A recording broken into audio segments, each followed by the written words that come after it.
We need to send a message that we will never tolerate anti-Semitism, that we don't take it lightly, that we don't look the other way, we don't sweep it under the rug. We need to understand that anti-Semitism is tragically alive and well in this country, and it must be stopped. New York Mayor Bill de Blasio calling for peace, unity, and safety in the wake of Saturday's massacre that left 11 dead and 6 wounded in the Pittsburgh Tree of Life Synagogue. Good evening and welcome to this special, somber, and sobering edition of MetroFocus. I'm Jenna Flanagan. This week's massacre at the Tree of Life Synagogue in the Squirrel Hill section of Pittsburgh will forever be known as the deadliest attack on the Jewish community in the history of the United States. The horrific event on a Sabbath morning left 11 dead, 6 wounded, and further exposed a festering wound of division and hate engulfing America. For context, Squirrel Hill is a bucolic suburban community, now forever changed. For us at PBS, it is also where Fred Rogers called home. Literally, Mr. Rogers' neighborhood is now the location of the deadliest attack on America's Jewish community in the history of the United States.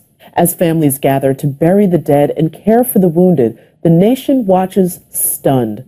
From coast to coast and around the world, joined in memorials, rallies, prayers, and protests. Here in New York, crowds as diverse as our city gathered in Union Square and at synagogues around the tri-state in solidarity, in deep mourning, and with deep anger and disbelief that this happened in a week that we also saw some of the president's harshest critics targeted by a serial mail bomber with another suspicious package meant to arrive at the Atlanta headquarters of the cable news network CNN, intercepted this morning, and the senseless killing of 2 African Americans by a white man in Kentucky. Although police said it was too soon to say what prompted that shooting, news outlets have reported that the suspect said, quote, "Whites don't shoot whites," as he exited the Kentucky Kroger.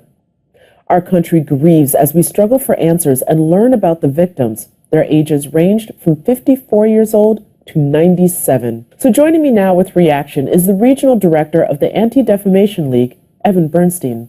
Evan, welcome back to the show. I wish it was on better terms, but we are, of course, glad to have you here. For the record, your reaction, your statement to the past week that we've just seen.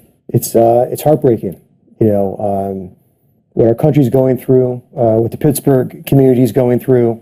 When New York went through with all the assaults last week, and we had a rash of also anti-Semitic graffiti, clearly what's going on just around the country right now, it's a heartbreaking time for us to work in civil rights and that are trying to fight hate every day. It's getting more and more difficult. We, of course, heard several elected officials, at least here at the local level, talk about bringing down the temperature of the rhetoric, the tone of our political discourse. Is that what you see at the crux of all of this, or is there something else going on? It's a combination, I think, of a lot of things. I think since the election season, the presidential election season, we've seen just dramatic uptick in hate. We track anti-Semitism as a 106-year-old organization that's been doing that. We have a unique ability to kind of have a snapshot on what's happening around anti-Semitic incidents and anti-Semitism. We feel with the uptick we've seen, we know that other minority groups that just don't have that same infrastructure or architecture are experiencing the same kind of hate in the same number of incidents. They're just not being documented in the same way.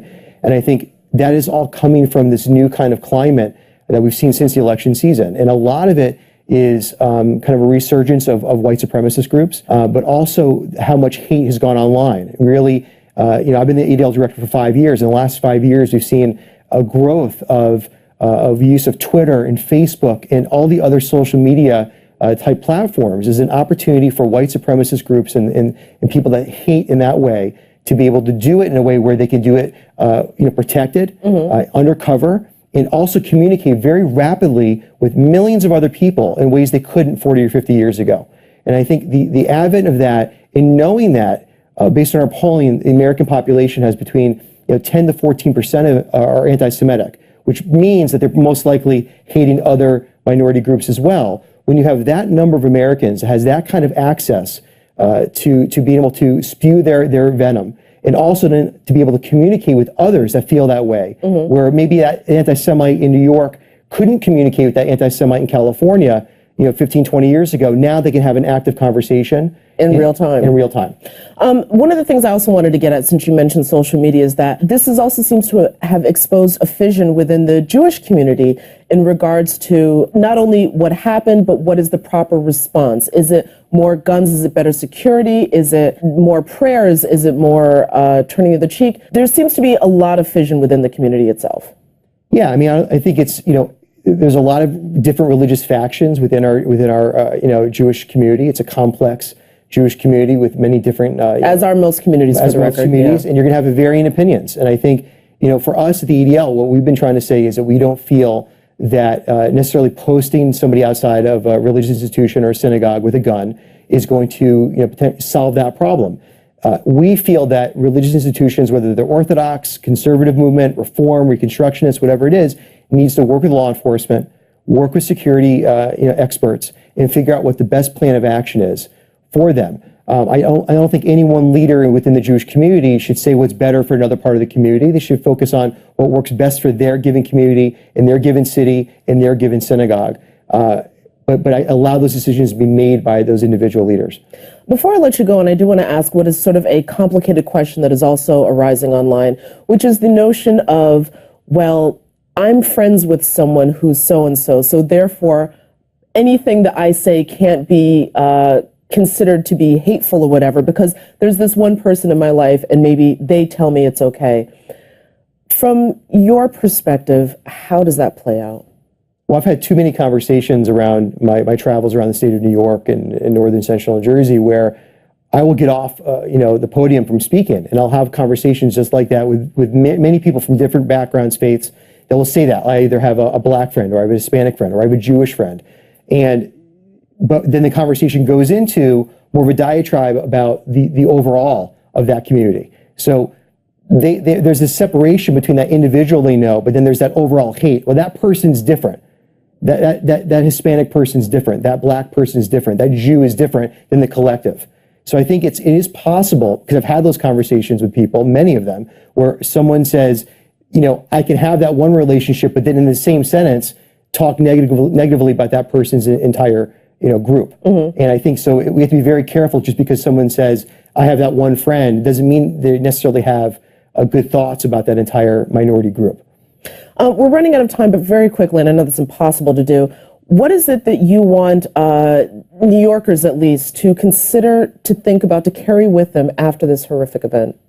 I think it's a time where we need to have unity. It's a time where we need to start understanding the other. We were at many rallies yesterday where with different faiths, backgrounds, colors, creeds all coming together. It can't just be at rallies. It now needs to be something that's becomes ingrained in our society in all these cities. We have to be collectively stronger than siloed off and weaker. And I think we all also need to be ensuring that there's anti-bias education in schools. We know hate's learned behavior. Mm-hmm. We know that if young people are seeing this, and they are, that we can't allow them to think that this is normal, and we can't allow them to think this is okay. Okay. And we have to get in front of it. All right, that's a great note to leave it on. Evan, I want to thank you so much for joining us again, and thank you for the work that you do.